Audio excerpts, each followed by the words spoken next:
사람의 건강과 운명에 큰 영향을 미치니까 주택을 지을 때나 아파트를 선택할 때 그 좌향을 잘 살펴서 선택하시기 바랍니다. 양택에 3대 원칙이 있답니다.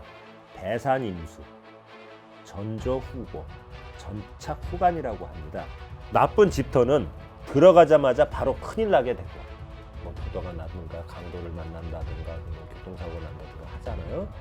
집을 짓는 순간부터 나쁜 운이 계속 들어오게 됩니다.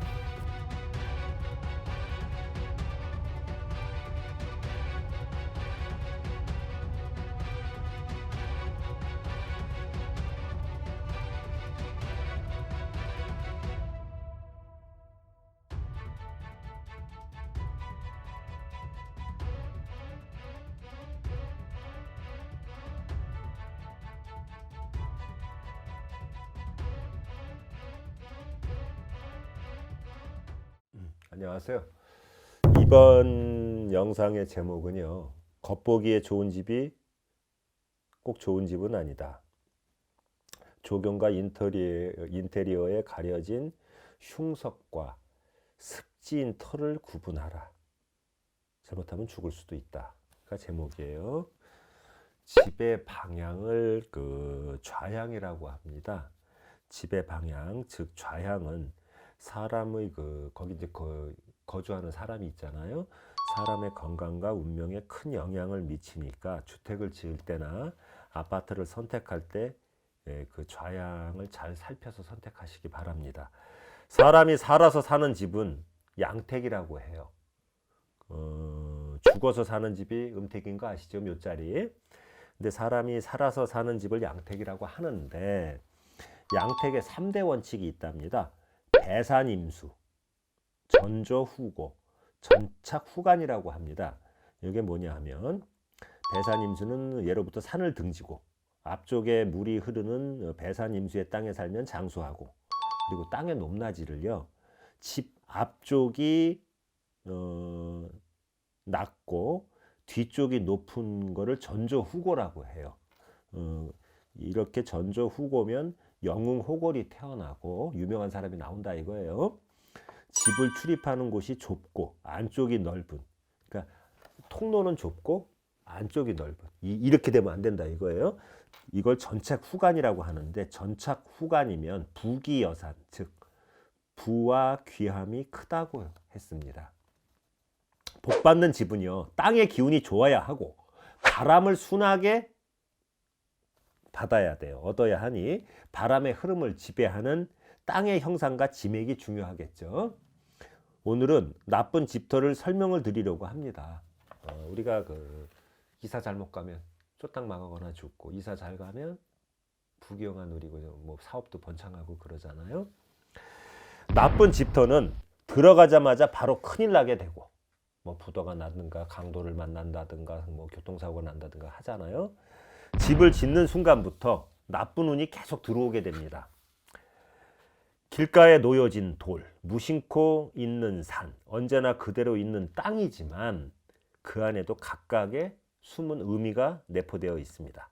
각각의 기운을 내뿜고 그 작용을 한다, 그 이야기입니다. 집을 지려고 했는데 그래서 털을 봤는데 주위에 아주 흉한 흉석이 뭐냐 하면, 흉한 모양의 돌이나 바위, 뾰족한 돌이나 바위를 흉석이라고 해요. 그런 흉석들이 많이 웅크려 있거나 그런 큰 흉석이 많이 있는 자리는 집을 지으면 안 됩니다. 잘못하면 죽습니다. 돌기가 난 흉석이 엄청나게 많아 흉석이 있는 주위에 집을 지으면 집안에 흉한 자손이 나와요. 범죄자 있죠? 속세기는. 그리고 개망나니 짓 하는 그런 사람이 나온다 이거예요. 범죄자가 나오는 거죠. 범죄자가 나오고 돈을 좀 벌더라도 자칫 잘못하면 칼에 찔려 죽는, 강도 당하면 죽잖아요. 칼에 찔려 죽든지 강도를 당하든지 이렇게 한답니다. 그런 터에 살면 강도를 많이 당해요. 그래서 지금 세상에서는 있을 수는 없는 거겠지만 자식이 흉악범이 나와버리는 거예요. 당장은 안 본다 하더라도 그 아이가 커서 흉악범이 된다 이거예요. 바깥에 있는 굵은 돌을 마당에 가져다 놓아도 안 좋은 일을 당하고, 또 교통사고도 자주 나고 돌 때문에 추락사고, 예를 들어 2층 집 3층 집을 지었는데 떨어질 수도 있고, 집 짓다가 그런 경우 있죠. 사고 나는 경우. 그것도 자주 납니다. 돌이 그렇게 나쁜 해를 주는 거예요. 그리고 물과 또 관련돼서 물 아래 집을 지으려고 하는데 넓은 곳에 들어가 보니까 거기가 전부 수초가 뭔지 아시죠? 물풀, 쑥 같은 거나 찔레나무 같은 가시나무 같은 것이 많았다고 치자고요. 그러면 어떻게 되는 줄 아세요? 집을 짓다가 죽는 것도 있고요. 그 도중에 집 짓는 사람이, 그 인부가 아니더라도 그 집에 들어가서 살으려고 하는 사람이 그런 경우도 있고, 그 집에 들어간 이후에 비명 행사하거나 병들어 죽는다 이거예요. 그 이유는 뭐냐 하면 밑에 수기가 가득 차가지고 있다 이거예요. 그러니까 음한 기운을 내뿜는 음수다 이겁니다. 그래서 수초나 찔레나무 같은 가시나무가 있으면 땅 밑에 1m 밑에 물이 가득 차 있다는 거예요. 음습하다 이겁니다. 1m만 땅을 파보면 전체가 물이겠죠. 이럴 땐 전체가 음수가 흐르는 그런 데 집을 지으면, 우리 상식적으로 생각해도 안 되겠죠. 음수 자리에 집을 지으면 그래서 해를 보는 겁니다.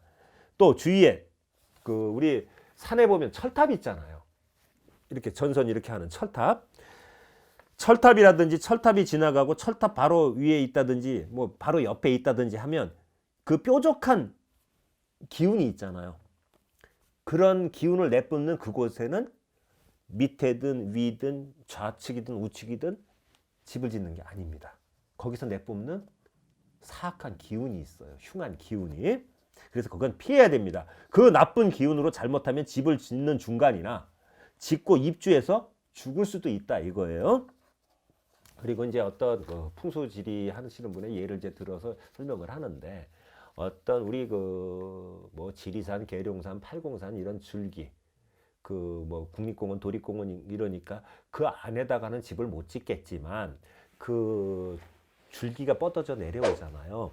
거기에 어떤 그 명산 대천의 중간 지점인데 나무도 있고 터도 넓어서 건축을 하고 조경을 2중 3중으로 아주 멋있게 아주 멋들어지게 만들었답니다. 그리고 돌담도 그렇고 돌을 갖다가 조경도 그렇게 아주 멋지게 해놨대요.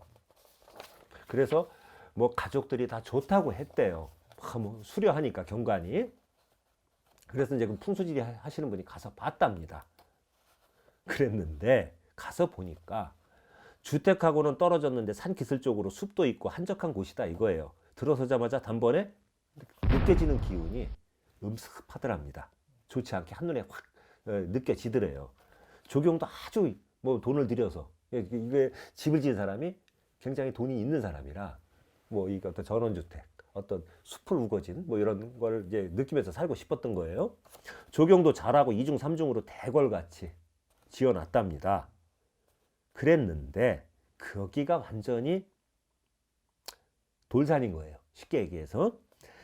집은 괜찮다 생각하고 이제 거기에다 집을 지어놨대요.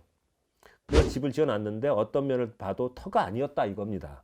그래서 맥을 보고 그 풍수지리에서 길을 보잖아요. 근데 맥이 중간중간 어디에서 오다 끊어져 버린답니다. 그러니까 이 맥이 이어져야 되는데 그 길을 발산하는 그 맥이 있잖아요. 그게 중간중간 끊긴 자리였다는 거죠. 끊어졌는 데다가 오면서 상기가 돼가지고 기가 없다 이거예요. 그래서 나무들이 자라서 완전 습지가 돼가지고 수초도 꽉 차 있고, 그래서 집을 지을 자리가 아니더랍니다. 그래서 거기는 기도 없고 땅 밑이 음습하면서 음수가 있다고 얘기를 해줬대요. 주위 전체가 전부 밑에는 1m만 파면 전부 물이 다 흐르고, 물이 흐르는 것과 동시에 옆에 흉석, 뾰족하게 막 이렇게 이런 돌들이 있잖아요. 그런 바위나 돌, 흉석이 너무 많이 있기 때문에 이런 데는 건강이 굉장히 안 좋다고 얘기를 해줬대요. 그리고 혈압이나 뭐 당뇨나 이런 게 도지고 이럴 수 있다고. 그리고 우리가 잠을 제대로 자야 건강할 거 아닙니까? 그런 데 있으면 그 기에 눌려갖고 뭐님 모를 불면에 시달리는 거예요. 우리 뭐 흔히 말하면 무병이나 신병 앓는 사람들 잠 못 자듯이. 근데 그거는 무병, 신병이니까 그렇다고 치는데 그런 게 아닌데도 그 기에 눌려가지고 잠도 안 오고 불면증으로 해서 100가지 병이 다 일어날 수가 있다고 얘기를 해줬답니다.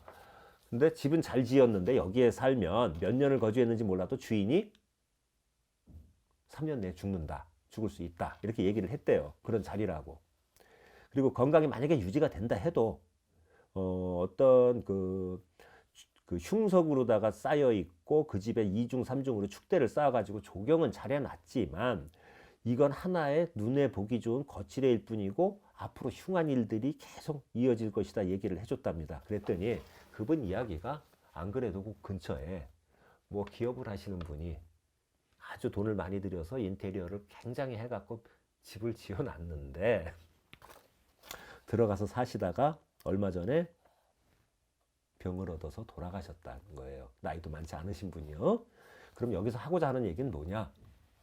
인테리어 아무리 요란하게 화려하게 해서 겉으로 보기에 좋아도 그 터가 음습한 기운을 내뿜는 터라면 그 기운으로 인해서 병이 들어 죽든가 거기 거주하는 사람은 흉한 일을 당하든가 사업에 부도가 나든가 한다는 거예요. 그래서 어떤 명산대천 큰 명산이라고 해도 그 군데군데 음습한 지역이 있잖아요. 그 줄기에다가는 집을 짓지 마시라는 그 이야기입니다. 그리고 이런데 집을 질 때 집이 있다 하더라도 집을 역으로 짓고 김에게 짓지 않고 길을 비켜서 지었다든가 골짜기를 메워서 지었다면 그 터는 아주 흉한 악터가 된다 이겁니다. 주택을 구할 때요. 사람들이 전에는 돈이 없고 형편이 전에는 돈이 없어서 그냥 그렇게 살다가 형편이 좋아지고 이제 돈이 벌리니까 좋은 걸 찾고 싶어져 가지고 좋고 나쁜 걸 경험도 못 하고서 그냥 인테리어만 잘 해놓고 살면 된다 생각하고 이런 데를 잘 들어간다 이거예요. 남은 여생 화려하게 해놓고 살고 싶다고. 그런데 이런 것만 앞서 가지고 돈만 많이 주고 보기만 좋게 지어봤자 호화주택을 지어놓고 산 가까이 있어 공기 좋고 숲이 있어 산세가 좋아서 좋은 줄 아는데 산속에도 기륭이 있다 이겁니다. 그래서 좋은 기운이 내뿜어지는 자리가 있는가 하면 좋지 못한 기운이 내뿜어지는 자리가 있는데 그게 길지와 흉지의 차이라 이거예요. 그래서 주위에 있는 땅의 높낮이나 방이나 골짜기나 물이나 그 터를 향해서 해를 주는 여러 가지 악재로 작용할 수 있다 이거예요. 결론은 뭐냐 하면 우리가 그 명산대천의 줄기에다가 집을 지으면 그 기를 받아 다 잘 될 것 같은데 우리 그런 거 있잖아요. 생선을 한 마리 봐도 이렇게 잡아놓고 물고기를 잡아놓고 봐도 쓸 부위가 있고 안 쓸 부위가 있고 뭐 소를 잡아도 쓸 부위가 있고 안 쓸 부위가 있지 않습니까? 그렇죠? 약한 부위가 있고 강한 부위가 있고 사람 신체 구조에서도 마찬가지로 그 군데군데 터에서 내뿜는 기운은 각각 상이하다 이겁니다. 그러니까 무조건 돈 많이 쏟아부어서 인테리어하고 조경 많이 하고 해가지고 지어놨다 해도 그건 겉으로 보기 좋은 호화주택일 뿐이지 그 실속은 없을 수 있다 이겁니다. 그러니까 여기서 마지막 키포인트는 뭐냐 하면 맥이 끊긴 지역이나 어떤 골짜기가 있어갖고 그걸 메꾸고 짓거나 어떤 흉석이 많거나 아니면 물이 가득 찬 지역에다 집을 짓게 되면 아무리 궁궐 같은 집을 지어도 거기에 들어가서 사시는 분이 병들어 죽거나 사고를 당하거나 부도가 나거나 흉한 일을 면할 수 없다 이겁니다. 여기에서 풍수지리의 중요성이 있는 겁니다.